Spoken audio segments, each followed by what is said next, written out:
그 정사와 평강의 더함이 무궁하며 또 다윗의 왕좌와 그의 나라에 군림하여 그 나라를 굳게 세우고 지금 이후로 영원히 정의와 공의로 그것을 보존하실 것이라. 만군의 여호와의 열심히 이를 이루시리라. 아멘.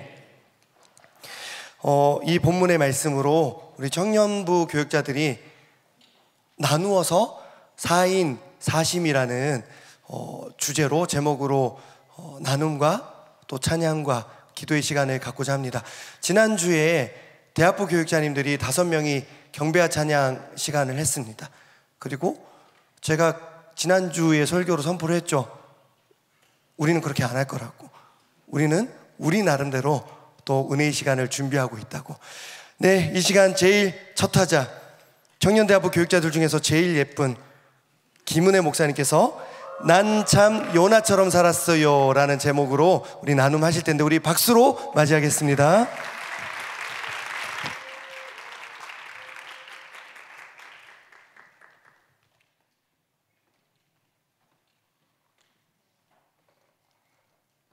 안녕하세요. 너무 자주 올라와서 벌써 식상한 것 같은데, 네, 제가 아직 땀이 덜 식어가지고 오늘 찬양 뜨겁게 잘 하셨나요? 네, 이미 하나님 우리에게 주실 은혜는 시작할 때 다 주셨다고 믿고 부족한 이제 제가 시작을 할 텐데요. 제 간증의 제목이 난 참 요나처럼 살았어요인데, 우리 되게 예전의 노래 중에 난 참 바보처럼 살았군요 이런 노래가 있었어요. 그래서 제가 이걸 착안해서 만들었는데, 여러분 요나 잘 아시죠? 요나 딱 하면 뭔가 순종의 아이콘은 아니잖아요. 요나는 예언자이었지만 니느웨에 가서 하나님이 너희들을 내가 회복시켜 줄 것이다 라는 그 구원의 메시지를 전하라고 하니까 하나님 전 싫은데요 하고 다시스로 도망쳤던 사람입니다. 근데 그 사람이 결국에는 그 다시스로 가는 배 안에서 풍랑을 만나가지고 큰 물고기 뱃속 안에 3일 동안 있다가 그 뱃속에서 간절히 기도했더니 물고기가 다시 토해서 3일 만에 나와서 다시 하나님의 말씀을 들고 니느웨로 갔다는 이야기예요. 저는 이 요나의 이야기가 낯설지가 않습니다. 왜냐하면 제가 요나 같은 사람이기 때문입니다. 믿기지 않는다고요? 믿기지 않는 거 다 알아요. 여러분이 어느 정도는 아시겠지만 저는 이제 20대 초반에 이제 장신대 기교과에 들어가서 지금 마흔을 바라보는 이 나이에 올 때까지 그 신학교 여신이 뭔지 아세요? 여자 신학생의 삶을 살면서 지금 청년부에서 뭐 제일 예쁜 목사님 하는데 저 혼자 여자예요. 여러분 저 혼자 여자라니까요. 근데 제가 참 은혜 안에 늘 하나님 그 뜰 안에 산 것 같지만 사실 저는 늘 하나님 마음의 반대편에 있던 사람이었습니다. 제가 어떠했냐면 제가 하나님이 자꾸만 저는 꿈이 이것입니다 라고 선포하며 기도를 하는데 하나님 그거 아니야.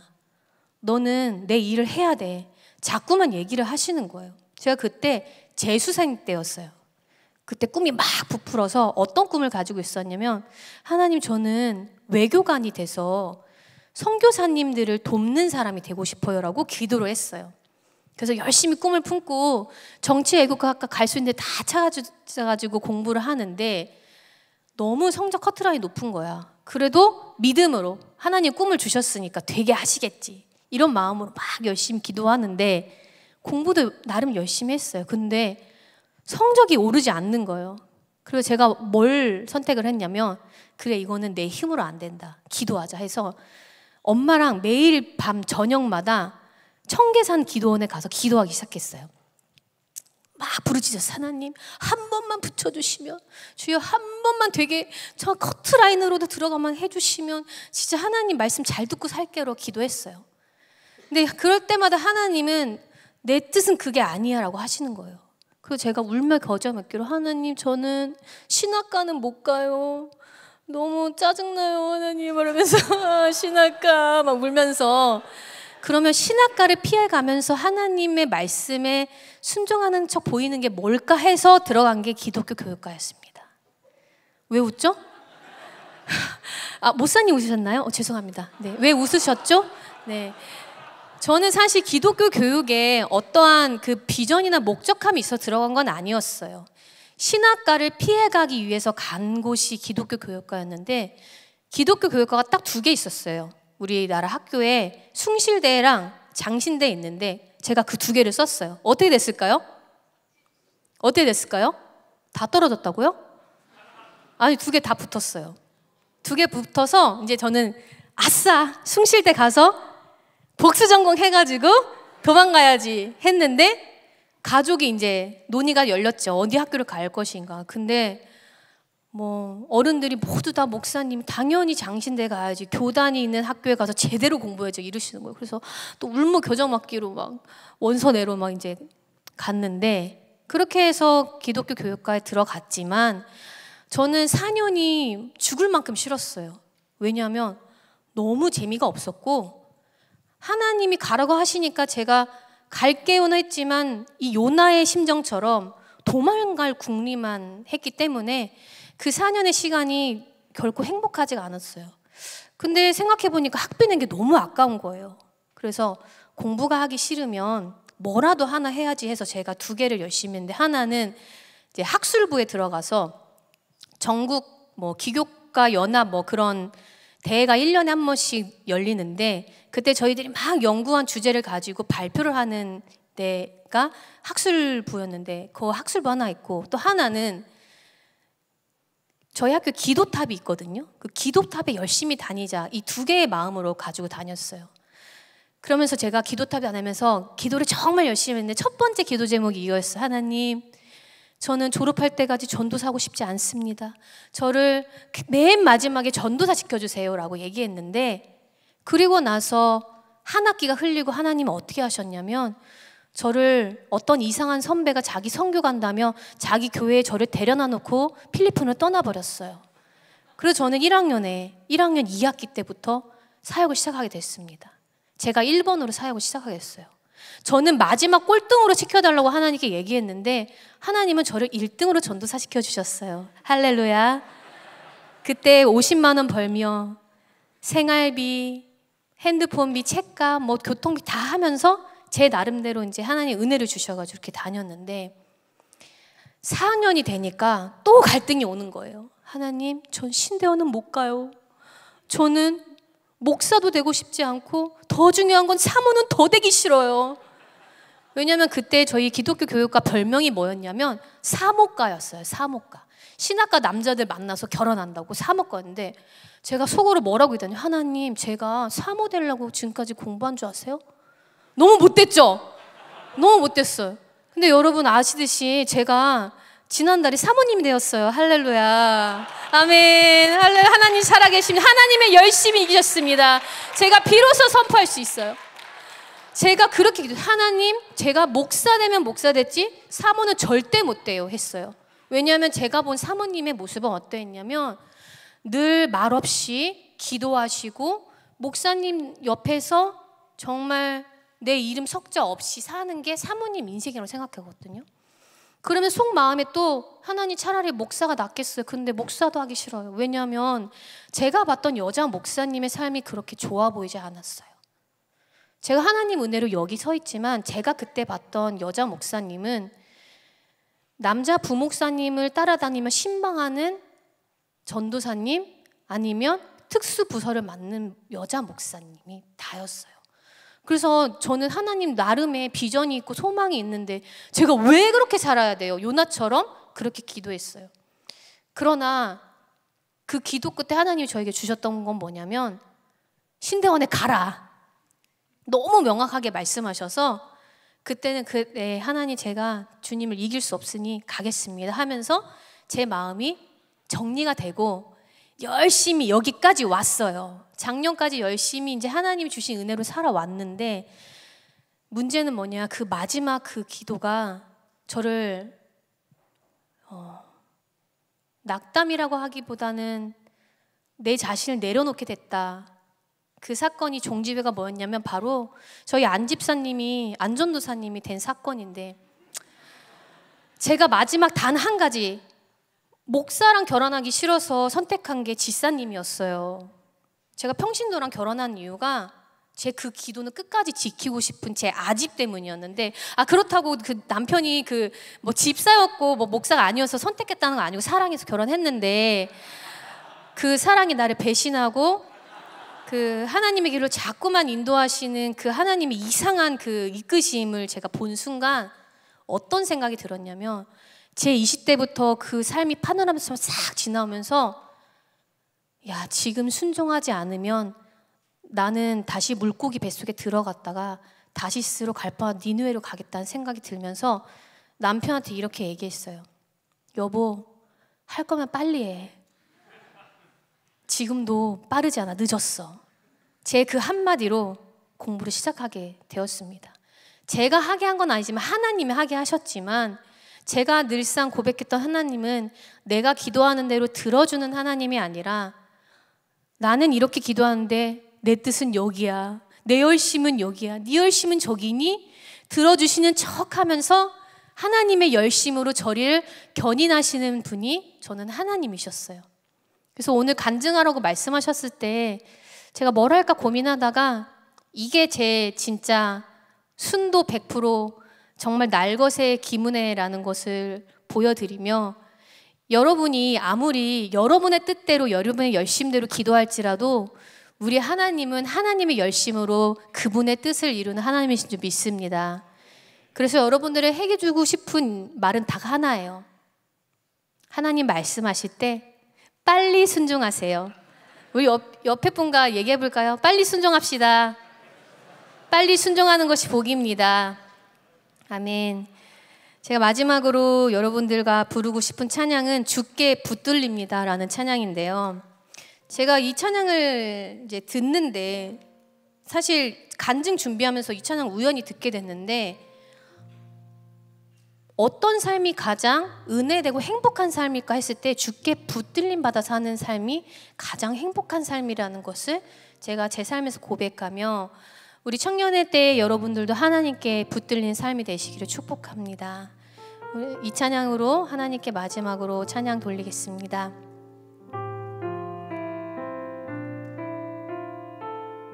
같이 불러주세요. 나의 갈 길이 멀고 어두 깊을 때 주의 빛 비추사 인도하시네. 선하신 그 목소리 내 귓가에 들리니, 내 삶의 주의 손에 붙들립니다. 주의 사랑에 빛 내 맘에 비칠 때, 나의 슬픈 면에 노래가 되네. 거친 풍랑 속에도 그 믿음 주시니, 내 영이 주의 나라 바라봅니다. 사랑합니다. 주 경배합니다. 주 앞에 엎드려 내 옷감을 깨뜨리네. 주 나의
감사합니다.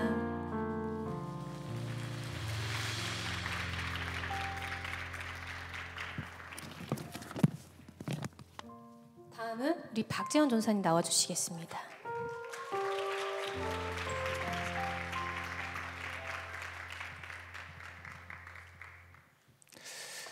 조절을 했는데도 제 허리춤에 오네요.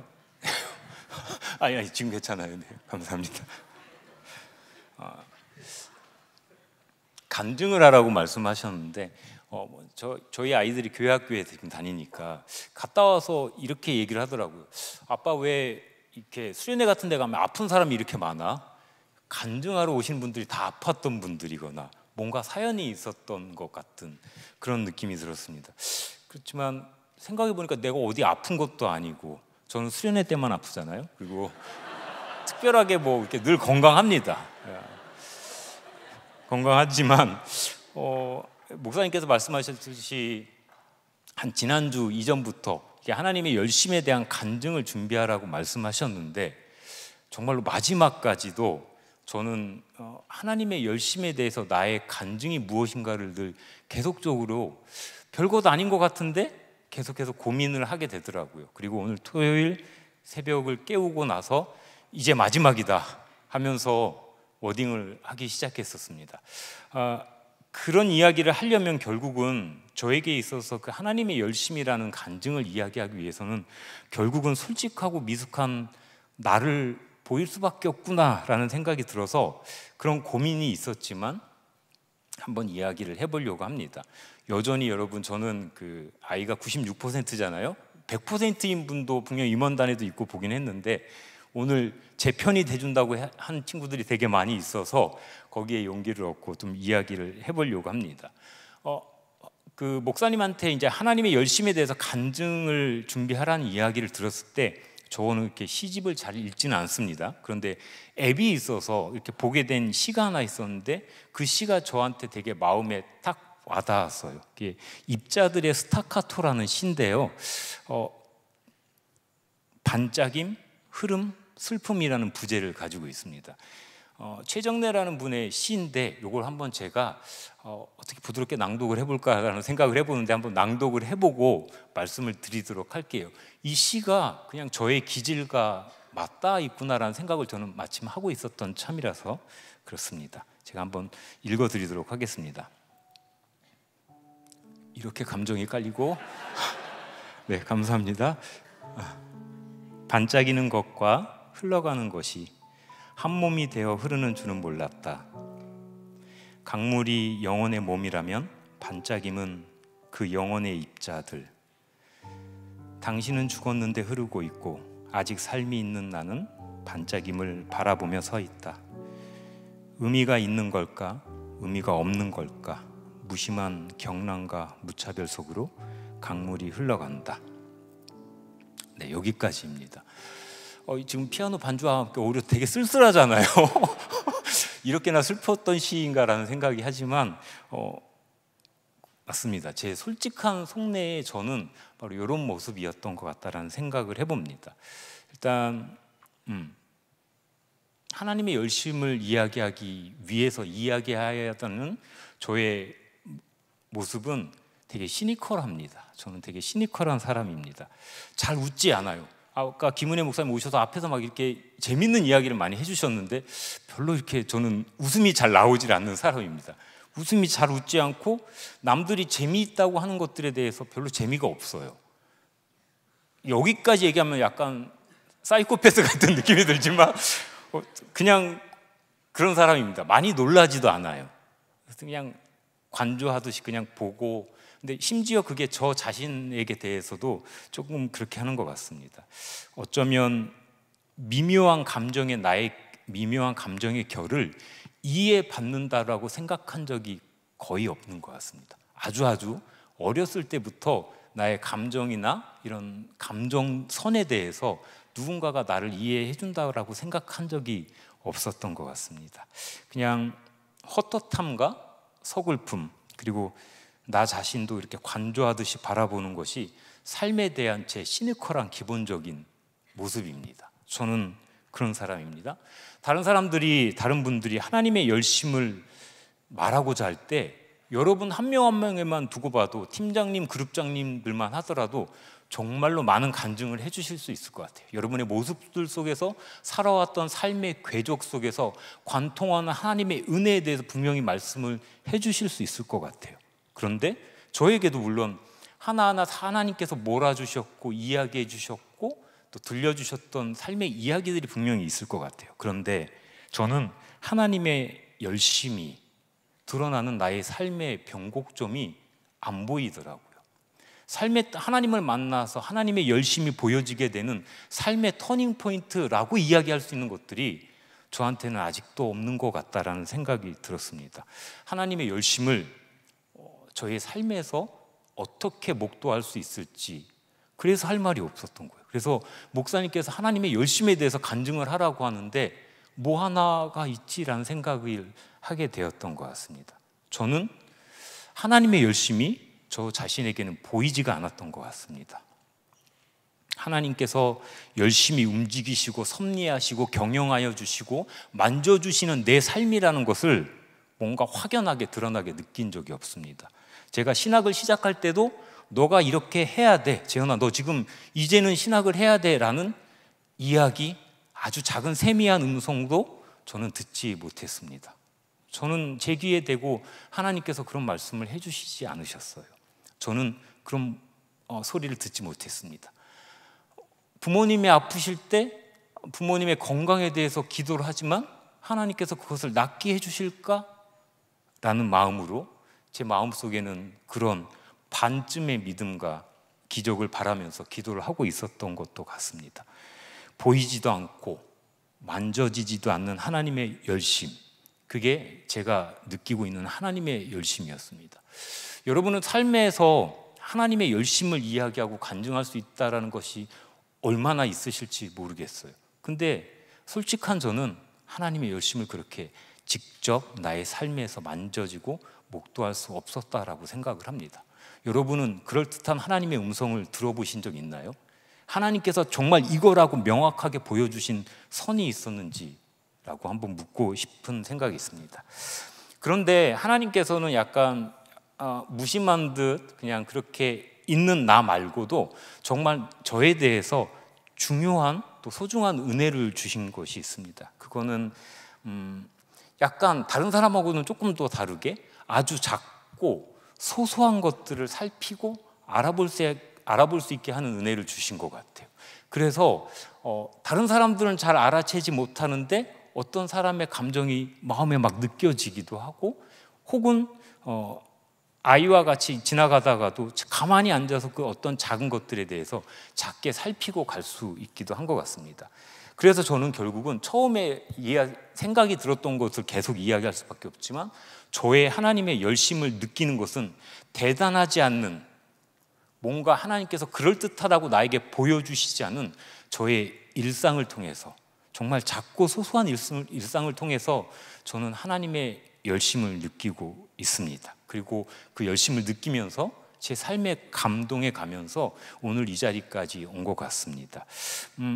제가 하나님의 열심을, 목사님한테 그 열심에 대해서 간증을 이야기하라고 할 때 느껴졌던 저의 하나님의 열심은 그렇습니다. 뭐지 이게? 라는 생각이 들을 수 있지만 분명히 말씀드리면 작고 소소한 것들입니다. 그냥 추운 겨울 한복판에서 문득 얼굴에 내비쳐지는 따뜻한 볕이 있잖아요. 그럴 때 저는 그냥 하나님의 열심, 하나님의 인도하심, 나의 손을 붙잡아 주신 하나님에 대해서 문득 느끼곤 합니다. 팀 리더 신방 얼마 전에 했잖아요. 딱 요 말씀 해주실 때 요 일이 있었는데요. 저희 아까 찬양 열심히 해준 악영그룹장님이 저에게 말씀 카드를 하나 골라가라고 하더라고요. 이게 뽑기인가? 뭐 포춘 쿠키 하면서 이렇게 하나 뽑았어요. 거기에 쓰여져 있던 일이 하나님께서 너에게 기이한 일을 행하시리라라는 말씀이셨습니다. 근데 제가 하나님의 기이한 일을 어디서 느꼈을까요? 저는 그날 하나님의 기이한 일을 정말로 느꼈다라고 감동하고 마음에 은혜가 되었거든요. 그게 뭐냐면, 그날 저에게 있어서 올해 가장 가까운 지체가 그냥 일적인 얘기 이렇게 왔다 갔다 하다가 마지막에 이런 얘기했어요. 바쁘시죠? 힘내세요 전도사님, 저 기도할게요 라고 이야기하는 그 짧은데, 그 짧은 카톡의 그 말인데, 그 말이 그날의 저의 마음의 파도를 되게 잠잠하게 해줬던 것 같습니다. 그날 제게 있어서 하나님의 기이한 일은 다른 게 아니고 그냥 바쁘시죠 전사님, 제가 기도할게요, 힘내세요라는 그 말에 저는 하나님의 열심을 느낄 수가 있었습니다. 이 글을 토제께 끝나고 바라락 이제 마지막이야, 이제 더 이상 물러설 곳이 없어 하면서 쓰고 있었을 때 누군가가 또 저에게 카톡을 해왔습니다.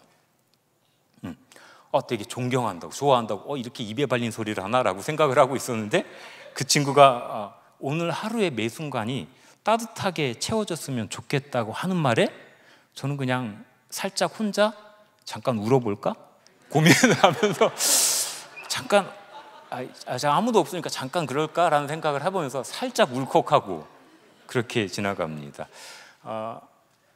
그런 일들이 저에게는 하나님의 열심입니다. 또 여러분이 주시는 하나님의 열심, 여러분들을 통해서 저는 하나님의 열심을 유추해보고 느껴보기도 합니다.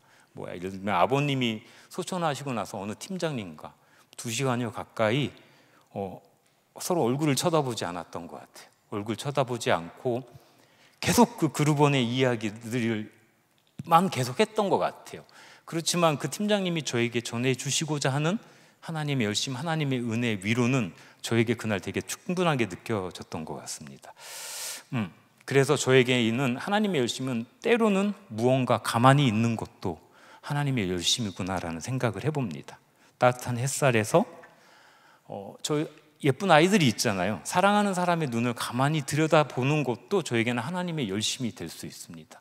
저희 어머니하고 저는 저희 집에서 유일하게 팥죽파예요. 팥죽을 먹는 이 멤버거든요. 저희 엄마와 먹는 그냥 팥죽 한 그릇에 저는 하나님의 열심을 느끼고 삶의 소소한 행복을 느끼게 됩니다. 그렇게 저는 별것 없는 제 일상에서 하나님의 일상을 느끼고 이 자리까지 온 것 같습니다. 시기적으로 생각을 해보면요,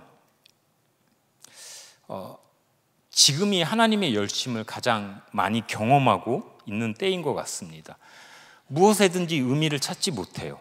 하다못해 신대원을 갈 때도 뭔가 확신 아니에요. 스스로에게 되게 시니컬하고 간조적으로 한단 말이에요. 신대원 공부를 열심히란 열심을 내봤을 때 저는 열심을 내지 않습니다. 저는 열심 내지 않고 그냥 그 순간의 반짝임으로 벼락치기로 늘 그렇게 넘어가요. 신대원도 벼락치기로 그냥 어떻게 내가 됐지라는 생각으로 그렇게 됐고 하면서 이 자리까지 왔거든요.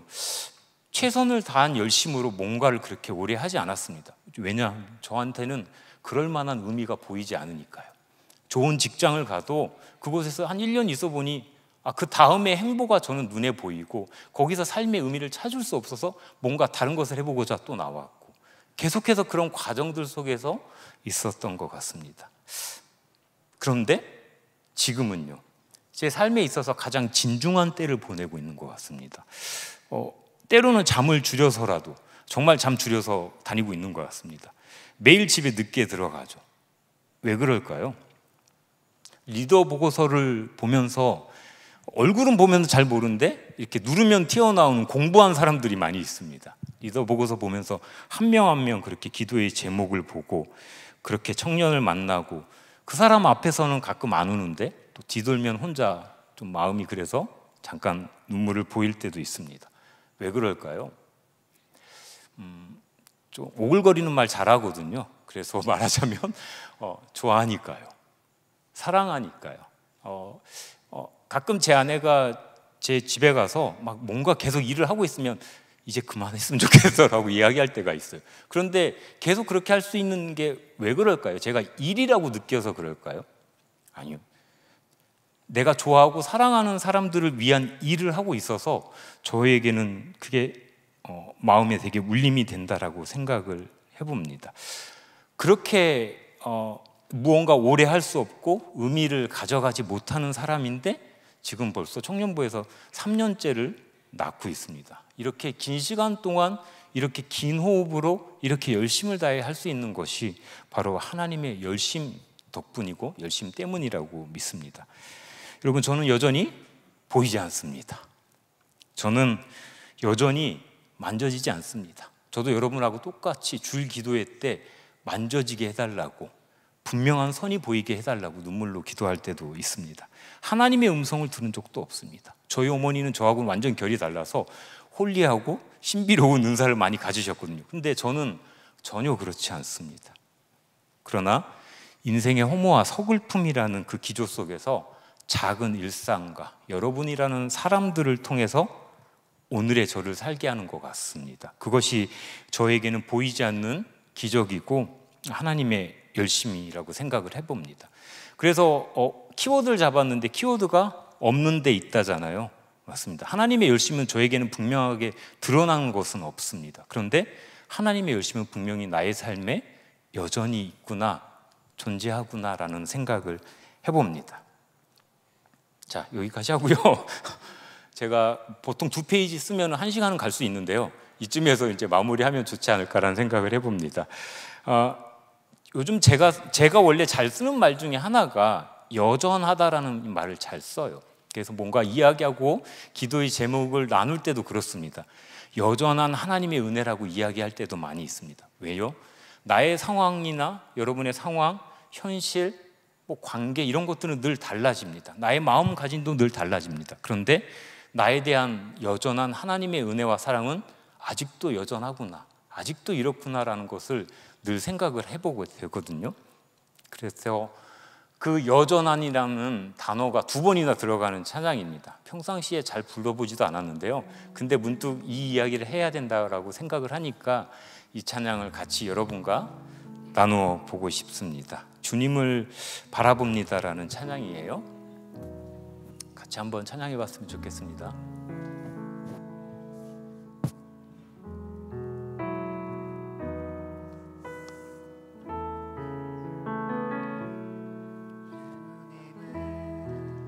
바라봅니다. 비록 지금은 넘어져도 주가 이곳에 여전히 계시기에 주를 바라봅니다. 주님을 바라봅니다. 비록 지금은 넘어져도 주가 이곳에 여전히 계시기에 주를 바라봅니다. 세상은 여전히 어둡고 우리 두 눈 가리워 안치 않기를 알 수 없으나 여전히 우리의 곁에서 우릴 감싸 안으시는 주님, 우리의 시선을 드리리. 주님을 바라봅니다. 주님을 바라봅니다. 비록 지금은 넘어져도 주가 이곳에 여전히 계시기에 주를 바라봅니다.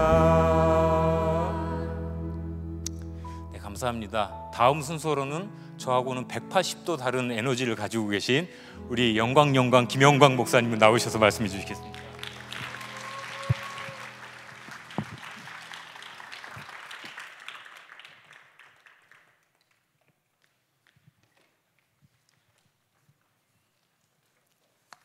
와, 여러분 만나서 반갑습니다. 잠깐 저는 오늘 말씀 시작하기 전에 말씀 하나 좀 읽고 시작했으면 좋겠는데요. 황선홍 목사님께서 여호와의 열심히 이루시니라 라는 주제를 가지고 간증하라고 할 때 제가 생각난 말씀이 하나 있었습니다. 시편 37편 3절의 말씀입니다. 혹시 방송실 준비됐으면 우리 함께 말씀을 읽고 시작할까요? 우리 함께 읽어볼까요? 여호와를 의뢰하고 선을 행하라.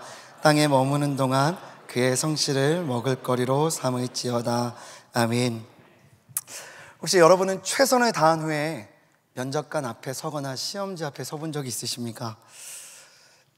그리고 그때 여러분이 느낀 감정은 어떤 것이었나요?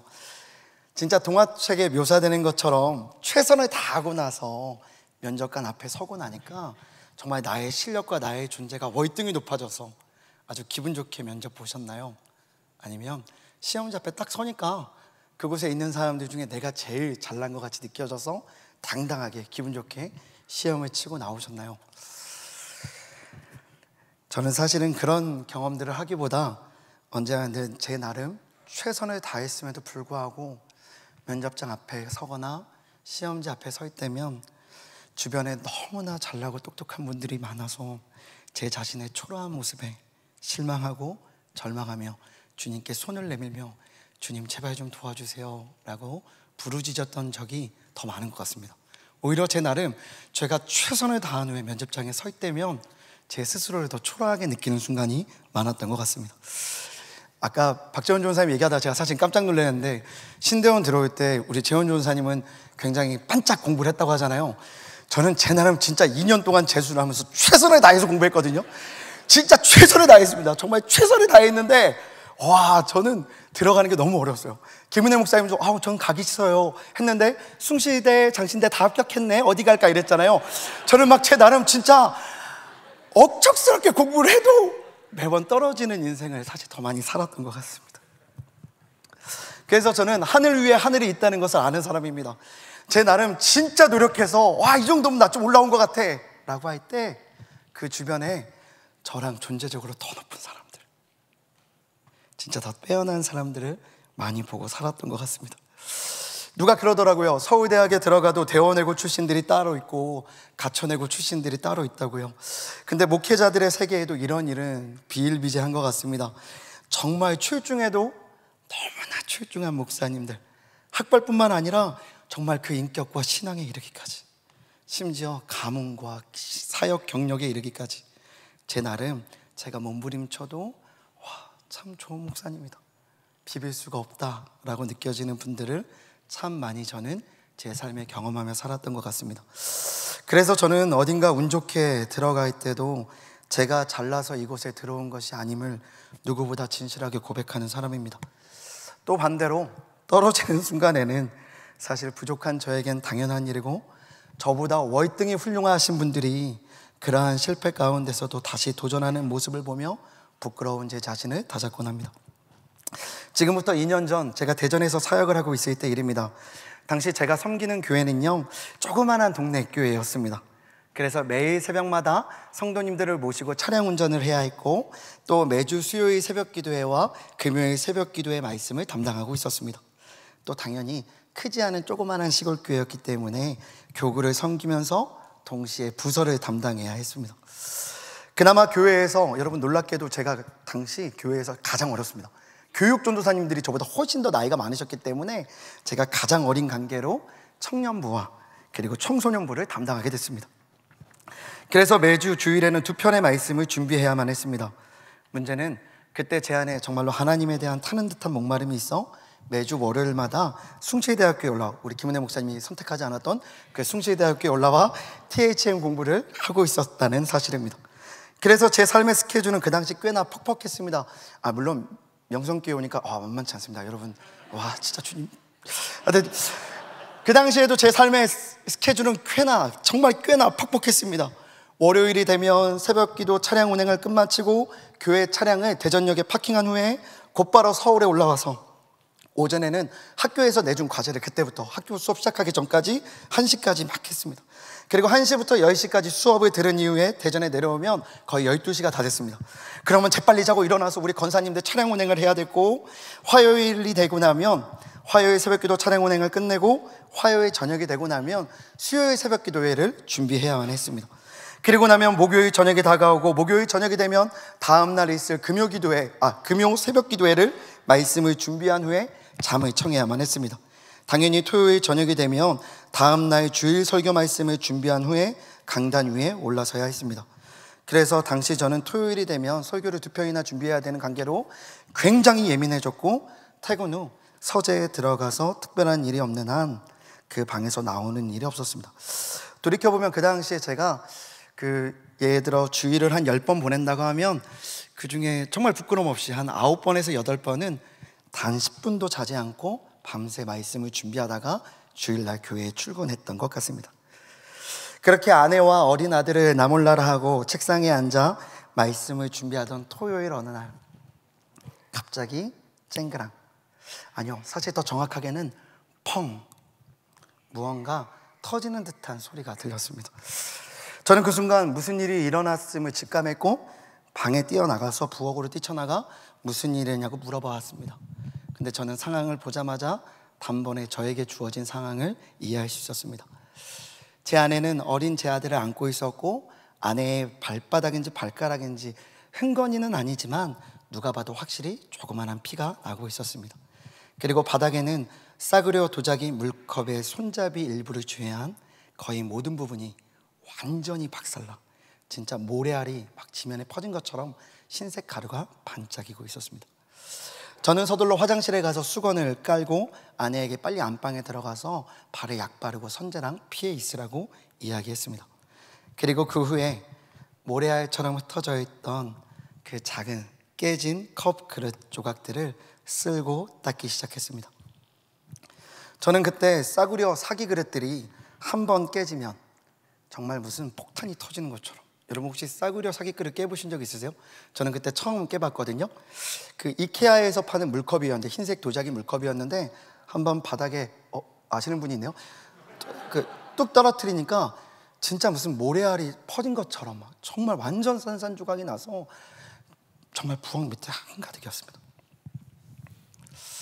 그날 밤 식탁 밑에, 그리고 뭐 냉장고 밑에, 제 아들이 그때만 해도 한참 기어다니고 막 조금씩 걸어다니고 바닥에서 음식 같은 거 다 주워 먹을 때였기 때문에 그 그릇들을 있는 힘껏 닦고 또 쓰기 시작했습니다.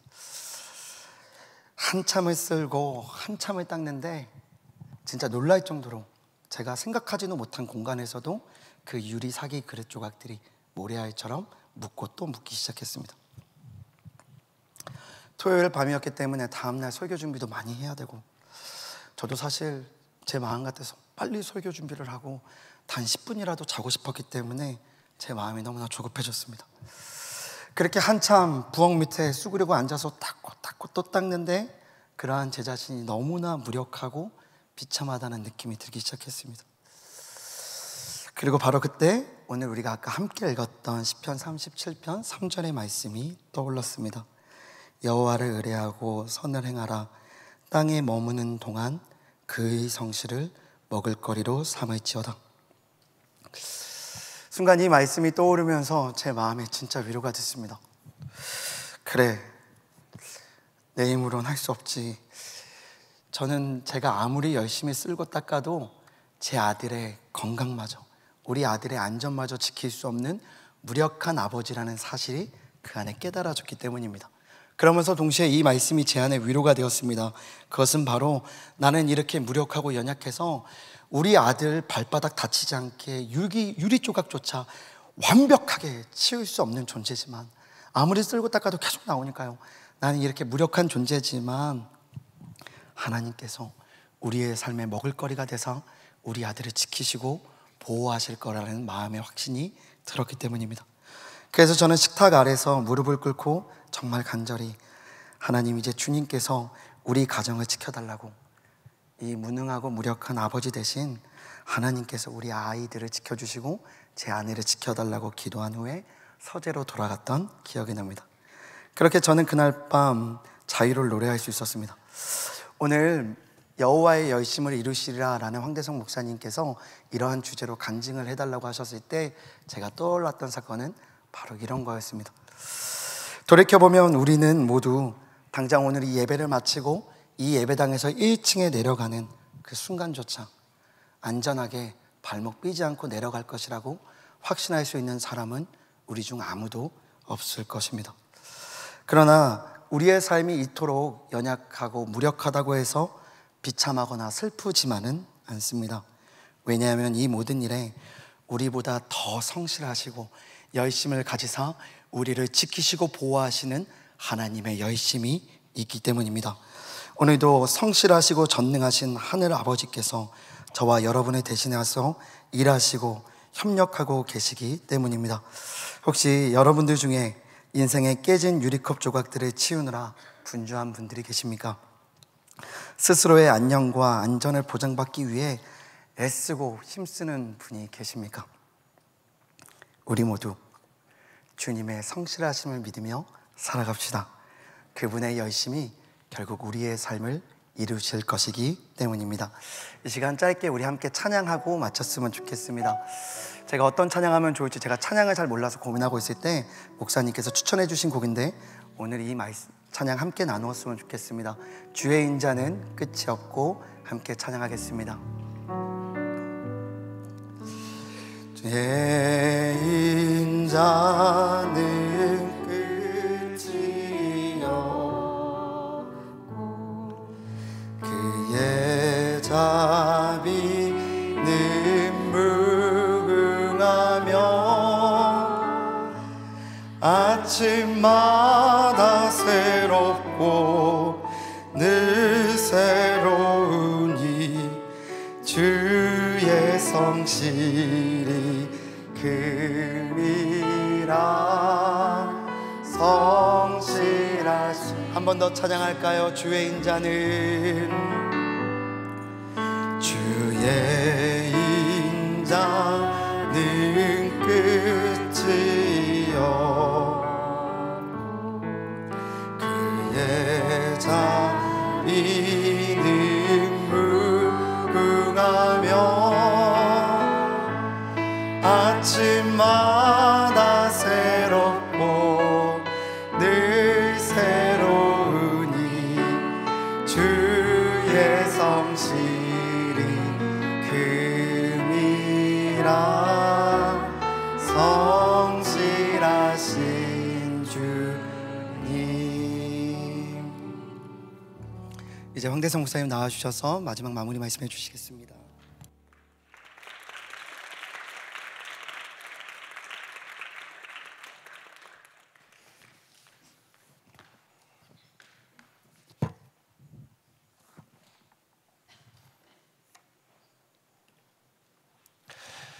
네, 지금까지 간증과 나눔과 찬양으로 또 귀한 은혜의 시간을 준비해 주신 세 분의 교육자님들께 우리 감사의 마음을 담아서 박수하겠습니다.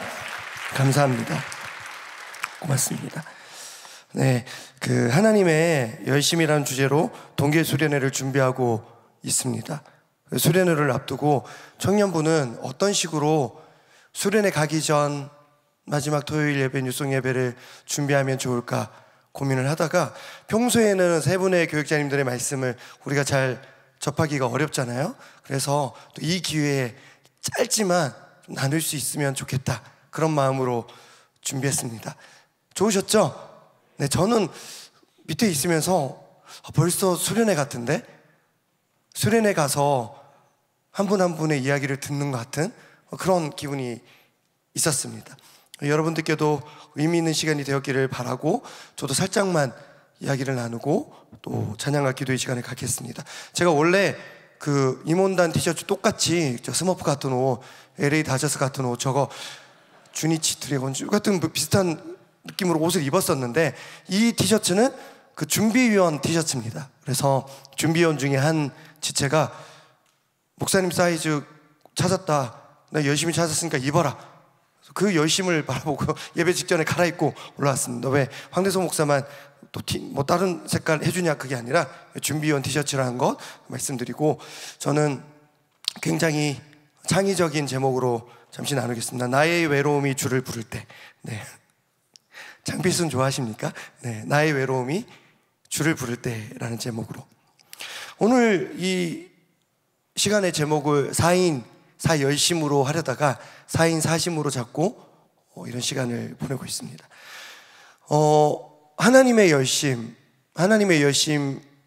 똑같은 주제의 수련의 주제이지만 4명의 교육자들에게 각각 다르게 전달되었던, 다가왔던 하나님의 열심 스토리가 있었습니다. 원래 오늘을 기획하면서 우리가 회의할 때 제가 각자의 이야기를 나눴잖아요. 그리고 저도 나누고 싶은 이야기가 있었습니다. 그런데 오늘 그 이야기는 나누지 않고 혹시 수련의 첫째 날 저녁에 기회가 된다면 그 이야기를 나누고자 합니다. 세 분의 이야기를 들으면서 저는 외로움에 관한 감정? 아니 외로움을 좀 느꼈던 것 같습니다. 김은혜 목사님 이야기를 들으면서 나의 뜻과는 늘 다르게 인도하시는 하나님의 열심, 외로움이 느껴졌고 또 혼자 애기 엄마로서 또 이제 사모님으로서 또 여성 사역자로서 고군분투하는 김은혜 목사님의 삶의 이야기를 들으면서 그 외로움의 감정이 느껴졌습니다. 박재현 전사님 보기만 해도 외롭습니다. 이제 만 나이로도 우리 중에 유일하게 50대. 함께 뭔가 해보려고 할 때도 뭔가 다른 감정을 늘 느끼시는, 우리는 하나님을 찬양하는데 햇볕을 보면서 하나님의 임재를 그쳐 자연 숭배. 그래서 얼마나 외로우실까. 또 같이 식사하러 가면 우리 칼국수 먹는데 저는 팥죽 먹겠다 그러고, 이게 그러셨구나. 외로움을 느낍니다. 이게 뭐 웃자고 한 말이지만 모두에게 분명히 들리는 하나님의 열심의 메시지가 있는데 올해 목사 안수 받으시거든요. 그리고 오늘 생신이십니다. 우리 박수 한번 할까요? 네. 오늘 태어나신 날인데 50여 년 전에. 근데 계속 이제 비밀로 하고 절대 말하지 말아달라고 그러십니다. 근데 다 소문은 나 있거든요. 다들 준비하고 있는 걸 본인만 모릅니다. 근데 나에게는 분명하게 다가오지 않는 하나님의 열심, 그 외로움의 순간이 있습니다. 김영관 목사님은 저랑 비슷한 부분이 있습니다. 그 아버지가 목사님이시거든요. 목사님의 아들로 살아온 그 환경에서 자라온 사람들만이 느낄 수 있는 그 외로움이 있는데, 또 대를 이어 목회자로 살아가는데 우리는 설교를 준비하고 사역을 감당해야 되는데 아무도 알아주지 못하는 나만의 어려움, 갑작스러운 외로움의 순간들, 그 이야기를 들으면서 저는 세 분의 교육자님들의 이야기를 들으면서 계속 외로움의 감정을 느끼고 또 울컥했던 것 같습니다. 여러분, 세 분 모두 나만 겪은 이야기를 나누셨습니다. 그 세 분의 이야기가 다 세 분만 겪은 이야기고 자기들만 겪은 외로움의 순간들을, 어려움의 순간들을 고백했습니다. 이 중에서 세 분과 똑같은 어려움을 겪으신 분 아무도 없습니다. 이 중에 김은혜 목사님 빼고 여자 목사님 누가 있습니까? 네. 목사님의 아들로서 또 목회를 하면서 깨진 껍을 치는 그 경험 누가 있습니까? 자연 숭배 누가 있습니까? 우린 다 세 분만의 이야기입니다. 근데 그 외로움의 순간에 열심으로 각각 다르게 찾아오신 하나님에 대한 고백을 했습니다. 세 분의 이야기를 들으면서 저는 두 가지 마음이 들었습니다. 먼저는 하나님은 내가 외로울 때 만나주시는구나. 혹은 조금 바꾸면 나는 외로워야 비로소 하나님을 찾는구나. 혹은 나의 외로움을 해결해 주실 수 있는 분은 하나님밖에 없구나. 그런 감정을 느낍니다. 또 두 번째 느낀 마음, 나만 외로움을 느꼈던 건 아니구나. 저희도 네 명의 교육자들이 같이 일만 거의 했지 이런 얘기를 나눈 적이 별로 없습니다. 얘기를 나누면서 나만 외로웠던 것은 아니구나. 세 분의 이야기를 들으면서 짠한 마음도 있었지만 저분들도 저 때 참 외로웠겠네, 그런 이야기 들으면서 공감도 되고 또 위로를 함께 받을 수 있었습니다. 올해 청년부 동계 수련회 준비 기도회는 어디서 하냐면 샬롬 아트홀에서 하고 있습니다. 이번 주 화수목금 했고요, 다음 주 화수목 3일 더 진행합니다. 원래 저희는 계속 어디서 했냐면 예루살렘 성전, 새 성전 지하에 있는 호산나실에서 진행을 했습니다. 근데 이번에 왜 샬롬 아트홀에서 하냐? 대학부에서 호산나실에서 먼저 하기 시작했기 때문에 저희는 어쩔 수 없이 샬롬 아트홀에서 하고 있습니다. 그래서 제가 대학부 교육자님들께 물어봤습니다. 왜 샬롬 아트홀에서 계속 하다가 호산나실에서 하냐? 그랬더니 대답이 이렇습니다. 새벽에 모이는 인원에 비해서 샬롬 아트홀이 너무 커서 기도의 분위기가 잘 살지 않는다고 생각했습니다. 니네가 더 많이 모이지 않니? 그렇지만 이미 호산나실에서 준비 기도회를 시작을 했는데 야 나와 꺼져 뭐 그렇게 할 수가 없지 않습니까? 그래서 제가 샬롬 아트홀에서 시작을 했습니다. 첫날 기도회 인도를 했습니다. 첫날 제대로 느꼈습니다. 20분 정도 기도회 인도를 했는데 광야에 홀로 서 있는 것 같은 기분? 그런 기분을 느꼈습니다. 왜냐하면 인원과 관계없이 샬롬 아트홀은 이게 여러분들의 기도하는 소리가 인도자에게 잘 들리지가 않습니다. 여러분들의 기도 소리, 찬양 소리 전혀 안 들리고 저의 찬양하는 목소리, 저의 기도하는 목소리 저만 듣고 그게 이제 샬롬 아트홀의 매력이자 특징입니다. 혼자 찬양하고 혼자 기도하는 느낌으로 20여 분 내내 기도회를 인도했습니다. 그리고 그 다음날 수요일에 김은혜 목사님 기도 인도하고 제가 이렇게 기도회 인도를 못하는 줄 저는 오늘 오랜만에 느꼈습니다. 저만 홀로. 그리고 그 다음날 목요일에 박지원 전사님 광야에서 홀로 있었습니다. 금요일에 김영관 목사님 울고 있었습니다. 모두가 같은 경험을 했습니다. 나 기도회 인도 이렇게 못하는 줄 오랜만에 느끼네. 나 혼자 있네. 진짜 너무 힘드네. 그 정도로 기도회를 인도하기에는 샬롬 아트홀 그 장소가 주는 한계가 있습니다. 그렇기 때문에 대학부 교육자님들도 샬롬 아트홀은 좀 너무 어렵습니다. 준비 기도회 하기에. 그래서 먼저 호산나실에서 시작을 했습니다. 자, 그런데 그렇게 외로움을 느끼면서 기도회를 인도하고 또 평소보다는 호산나실보다는 유난히 너무 조용한데 너무 기도회가 차가운데 그런 걸 느끼면서 준비 기도회를 진행을 하면서 이런 생각이 들었습니다. 그동안 기도회를 인도하거나 참여하면서 정작 하나님의 음성에 귀 기울이지 않았던 것은 아닌가 그런 생각을 해보게 되었습니다. 제가 첫째 날 기도회 인도하고 나서 이런 생각을 했거든요. 기도회 장소로 옮길까? 음량이 문제인가? 온도가 문제인가? 자막이 문제인가? 간식이 문제인가? 출석부 다시 만들까? 반주자가 반주법을 좀 다르게 하면 괜찮을까? 여러 가지 상황을 탓했습니다. 상황 탓하느라 하나님께 집중하지 못했던 건 아닌가? 그런 생각을 했습니다. 그리고 깨달았습니다. 어쩌면 저는 그동안 기도에 인도하면서 하나님의 음성보다 저에게 전달되는 여러분들의 음성에 더 민감했던 것 같습니다. 그리고 분위기가 얼마나 올라오는지에만 관심을 더 기울였던 것 같습니다. 그리고 저는 결심했습니다. 대학부는 이제 수련회를 진즉 출발했고 오늘 돌아오고 있습니다.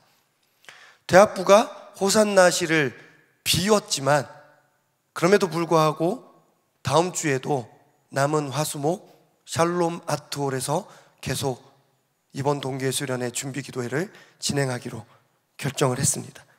그리고 보통은 제가 오전 7시에 교육자님들 기도 인도 마치면 저는 그 7시부터 이제 BGM을 깔고 자유롭게 기도하고 7시 20분까지 준비 기도회 그 장소를 열어둡니다. 그럼 저는 7시에 밖에 나가서 출근하는 청년들, 준비 기도회에 와준 청년들 배웅합니다. 오늘 하루도 잘 보내. 오늘 아침에도 수고했네. 고생했네. 그렇게 인사를 해줍니다.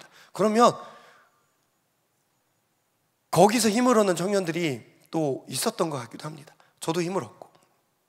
그런데 올해는 조용히 제일 뒷자리에서 7시 20분까지 홀로 조금은 외롭게 그렇지만 하나님의 음성에 귀 기울이면서 혼자만의 기도 시간을 갖습니다. 나의 열심보다는 하나님의 열심을 구하자. 청년들과의 만남, 잠시 눈맞춤도 중요하지만 이 남은 20분 하나님께 집중해보자. 그렇게 지난 4일을 보냈습니다. 다음 주까지 준비기도회가 진행됩니다. 저는 끝까지 올해 처음입니다. 출석부를 운영하지 않습니다. 출석부를 운영 안 했더니 확실히 참석하는 인원이 줄어듭니다. 그렇지만 다음 주에도 누가 왔는지 전혀 체크하지 않습니다. 기도의 분위기가 잘 올라올 것 같지도 않습니다. 그럼에도 불구하고 잠깐 불타고 없어지는 기분으로서의 기도회가 아니라 지속성이 있는 성품으로서의 열심을 갖춘 우리 준비기도회가 될 줄로 믿고 샬롬 아트홀에서 기도회를 하려고 합니다. 그런 훈련을 하길 원하는 청년들, 여러분들 이름을 체크하는 출석부는 없지만 조용히 참석하셔서 홀로 외로움의 상황 가운데 하나님을 만나시는 은혜가 있기를 축복합니다. 외로움 가운데 나의 고백을 주님께 올려드릴 수 있는 좋은 기회입니다. 그리고 샬롬 아트홀은 내 뒤에 있는 사람, 옆에 있는 사람 기도 소리가 잘 들리지 않습니다. 그래서 오히려 하나님의 음성에 집중할 수 있는 시간이 될 줄로 믿습니다. 그리고 제가 계속해서 샬롬 아트홀에서 준비 기도회 하고자 결심한 이유, 저는 내일 저녁에 저녁 기도회 제가 인도하고 다음 주 화수목은 세 분의 교육자님이 인도합니다. 어차피 저는 거기서 인도 안 하기 때문에 계속 거기서 세 분에게 외로움의 훈련이 되기를 바라는 마음으로 또 따뜻한 볕은 없지만 조명 볕을 보면서 또 하나님을 만나는 은혜의 시간이 될 줄로 믿고 응원합니다. 말씀을 맺겠습니다. 세 분의 이야기를 들으면서 두 가지 마음이 들었다고 했습니다. 먼저는 하나님은 내가 외로울 때 만나주시는구나. 나는 외로울 때 비로소 하나님을 찾는구나. 나의 외로움은 누가 해결해 줄 수 있는 것이 아니구나.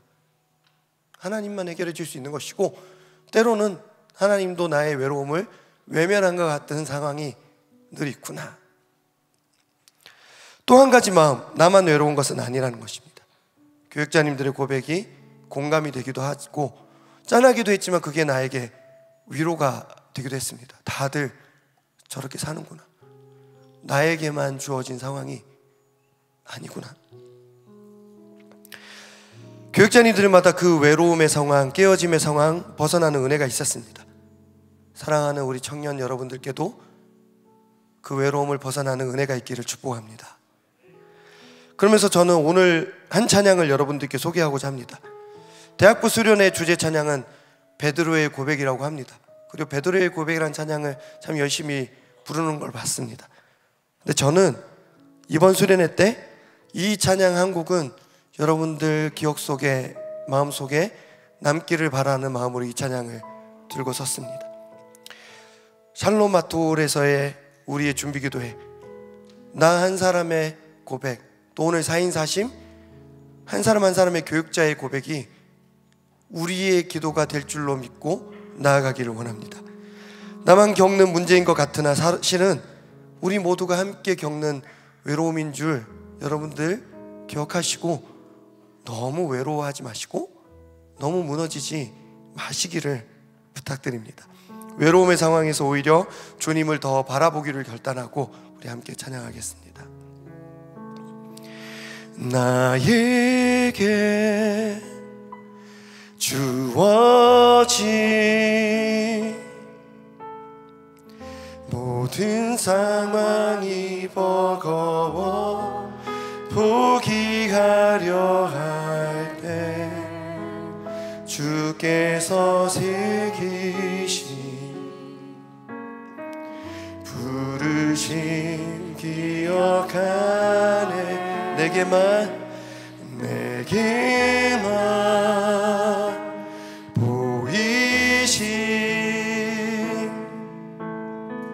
사랑 아님을 알기에 돌아가려 할 때 우리가 주님의 일하심 바라 보니 나에게 주어진 상황이 있습니다. 모든 상황이 버거워 포기하려 할 때 주께서 새기신 부르심 기억하네. 내게만 보이시. 나만 겪는 외로움이 아닙니다. 상황 아님을 알기에 돌아가려 할 때 우리가 주님의 일하심 바라보니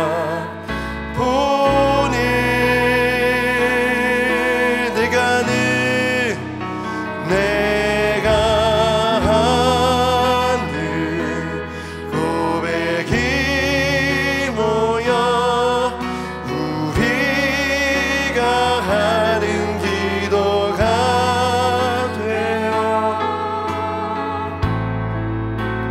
주님의 일하심에 발맞춰 나가게 하소서. 나의 모든 간절한 부여 우리가 드린 예배를 통해 신실하신 하나님의 일하심 바라보게 하소서. 우리 다시 한번 처음부터 고백합시다. 나에게 주어진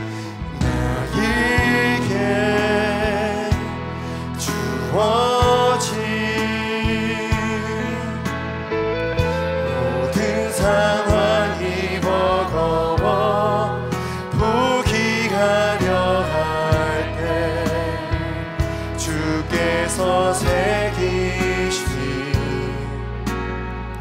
부르심 기억하네. 내게만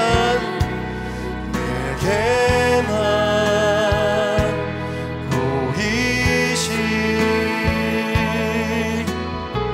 상황 아님을 알기에 돌아가려 할 때 우리가 주님의 일하심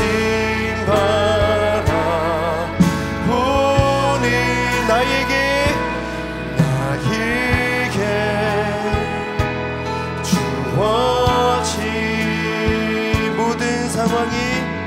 모든 상황이 버거워 포기하려 할 때 주께서 새기신 부르심 기억하네. 내게만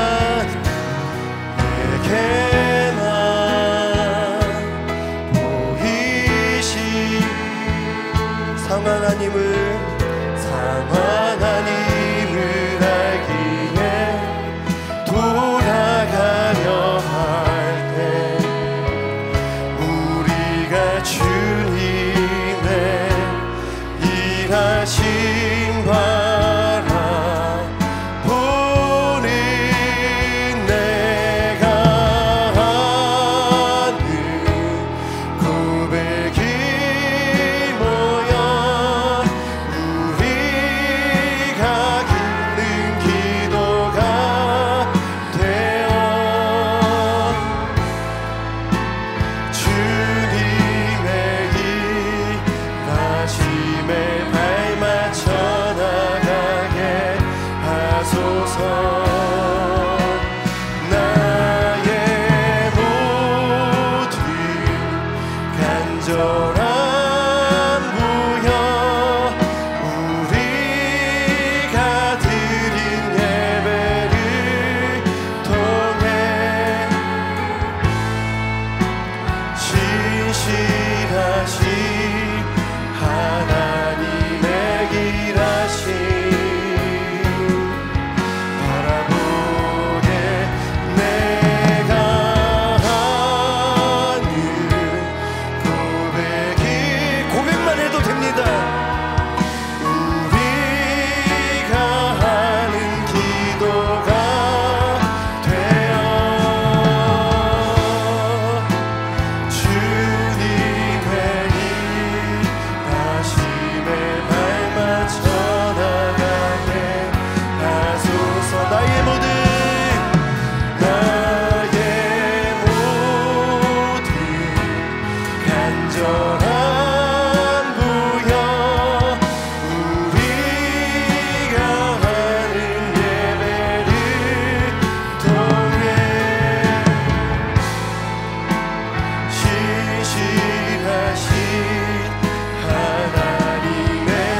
우리 시간 함께 기도하기를 원합니다.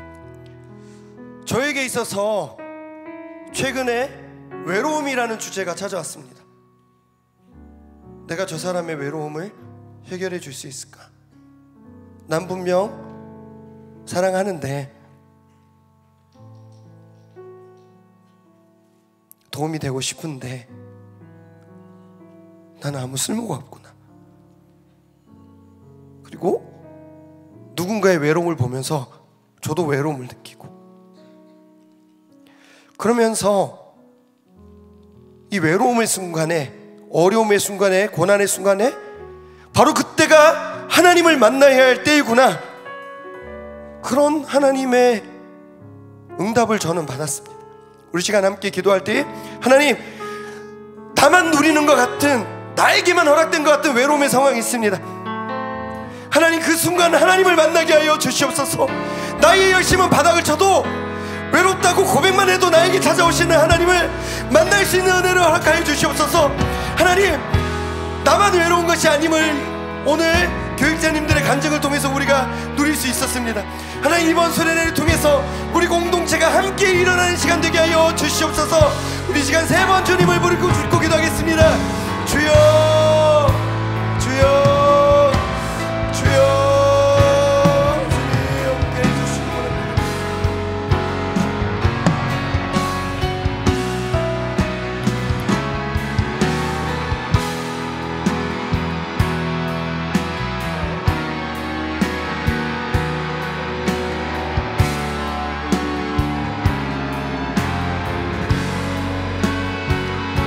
하나님, 작은 고백을 들어주시는지 믿습니다. 하나님, 그냥 나의 상황만 이야기해도 하나님께는 그것이 기도가 되는 줄 믿습니다. 나 포도주 떨어져서 어떻게 해야 돼? 하나님, 제 형이, 쌍둥이 형이 저를 죽이려고 찾아오고 있습니다. 어떡합니까? 하나님, 나 애굽의 왕자였는데 이제 양치고 있습니다. 저 어떡합니까? 하나님, 본토 친척 아버지 집을 떠났습니다. 나 어떡합니까? 바로 그 순간 위에 하나님을 만나는 시간인 줄 믿습니다. 하나님, 외로움의 시간을 하나님을 만나기 위해 허락해 주시는 하나님을 우리가 바라보기 원합니다. 하나님, 도와주시기 원합니다.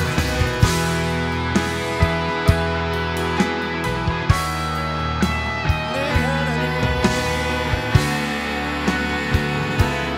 하나님을 찾는 시간이 되길 믿습니다.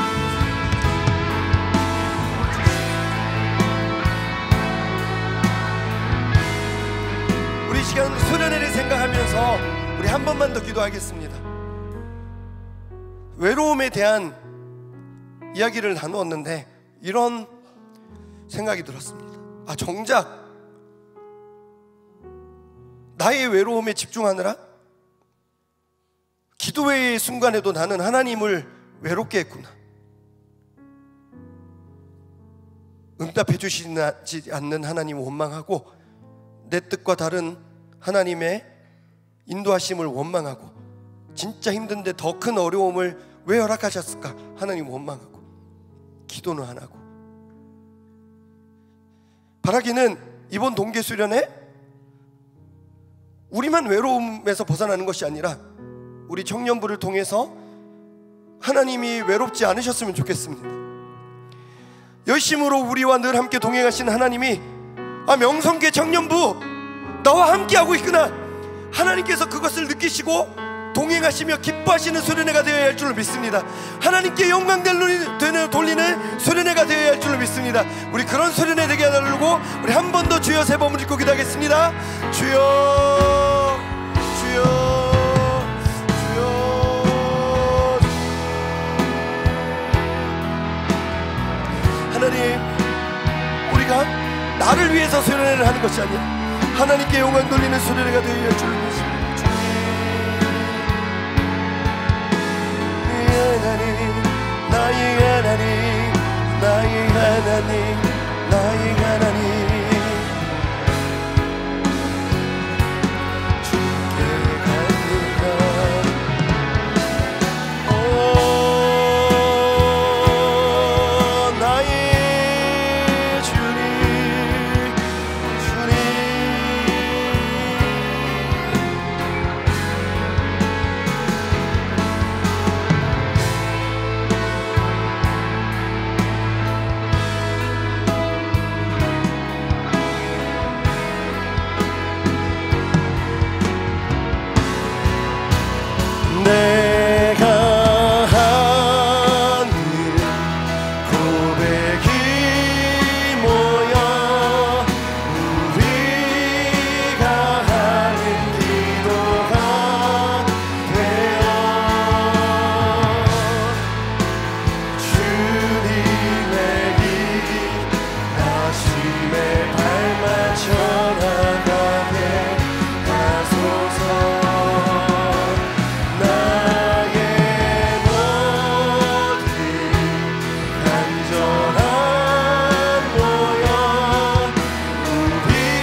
간절한 모여 우리가 드린 예배를 통해 신실하신 하나님의 일하심 바라보게 내가 하네.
바라보게 하소서. 살아계신 하나님 감사합니다. 우리에게 수련회를 허락하여 주시고 또 오랜만에 청년부만 드릴 수 있는 뉴송 예배를 허락하여 주시니 감사합니다. 하나님, 우리는 어른들보다는 뜨겁지만 또 대학부보다는 차갑다면 차갑습니다. 그러나 이 외로움의 상황에서 하나님을 만나길 원하는 마음으로 또 나에게만 주어진 상황이 아님을 바라보며 다시 주님 보며 용기 내기를 결단하는 시간을 가졌습니다. 하나님, 조용한 고백과 기도가 모여서 주님께 올려드리는 예배가 될 줄로 믿습니다. 하나님, 우리의 모든 외로움의 상황에 주님께서 만나 주실 줄 믿고 이번 동계수련회 나도 외로움에서 벗어나고 하나님을 외롭지 않게 주님을 기억하는 동계수련회 되게 하여 주시옵소서. 많은 사람들을 앞서서 수고하고 있습니다. 리더들이 챙기고 애쓰고 오늘도 팀별 모임을 위해서 많은 사람들이 수고하고 있습니다. 주님, 모든 상황 가운데 주님 합력하여 선을 이루어 주시고 하나님께서 영광 받으시고 우리에게 은혜가 되는 수련회 되게 하여 주시옵소서. 오늘도 우리의 고백을 기도로 받아주신 예수 그리스도의 이름으로 기도하옵나이다. 아멘.